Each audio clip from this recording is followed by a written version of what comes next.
Здравствуйте! Сегодня я расскажу вам о том, как использовать и что за расширение для браузера Google Chrome мы выпустили.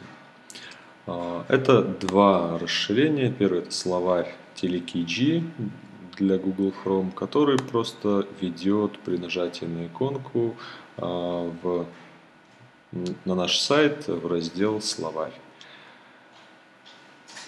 Довольно просто и удобно использовать как приложение и как закладку для своего браузера.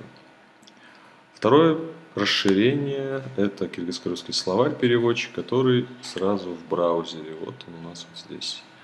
Как он работает? То есть мы обновляем страницу, чтобы показать. К примеру, давайте выделим слово «Ошондой» и нажмем на эту кнопку.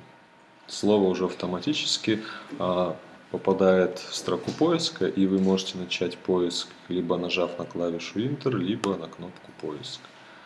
Вот у нас варианты, которые есть в нашем словаре. Мы можем нажать на один из них и перейти к просмотру данного слова.